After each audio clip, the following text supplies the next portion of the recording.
In a quiet suburban neighborhood, there was a house that stood apart from the rest.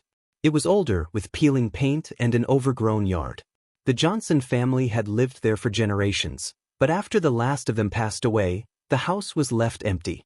Over time, neighbors began to notice strange occurrences: lights flickering at odd hours, shadows moving past the windows, and an eerie feeling that surrounded the property.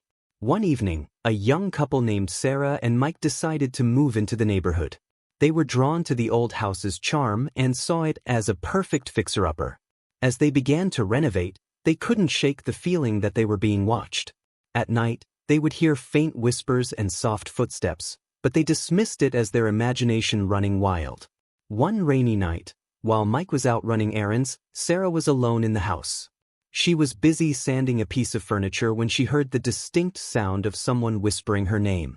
Startled, she paused, thinking it was Mike playing a prank. "Very funny, Mike," she called out, but there was no response. The whispering continued, growing louder and more insistent.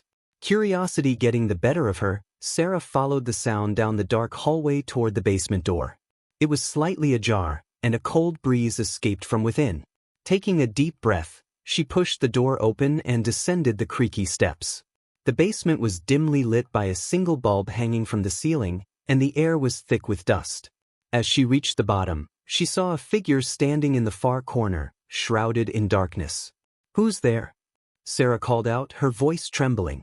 The figure turned slowly, revealing a pale face with hollow eyes. It was a woman, dressed in a tattered dress that seemed to flutter as if caught in an unseen wind. "I've been waiting for you," the woman whispered, her voice echoing eerily through the basement. Sarah's heart raced as she realized this was no ordinary encounter. "You shouldn't have come here," the woman continued, stepping closer. "This house is mine." Panicking, Sarah turned to flee, but the basement door slammed shut behind her. "You can't leave," the woman hissed. "You're a part of this now." The walls of the basement began to close in, shadows creeping closer, whispering her name. Desperate, Sarah searched for a way out. She spotted an old window at the far end of the basement and rushed toward it. Just as she reached it, the woman lunged at her, grasping her wrist with a cold grip. "You must stay." With a surge of adrenaline, Sarah broke free and pushed through the window, scraping her arms as she tumbled outside into the rain-soaked yard. Gasping for breath, she scrambled to her feet and ran toward the street, not daring to look back. Mike returned home to find Sarah shaken and terrified. She recounted the nightmarish experience, but he was skeptical. "Maybe you just imagined it," he said, trying to calm her.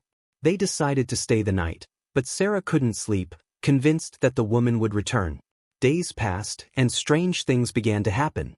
Items moved on their own, cold spots appeared, and whispers filled the air at night.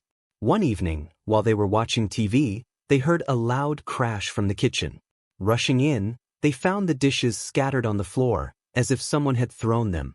That night, Sarah awoke to a soft voice calling her name. Terrified, she turned on the lamp to find the same woman sitting on the edge of her bed, a haunting smile on her face. "You can't escape me," she said, her voice a chilling whisper.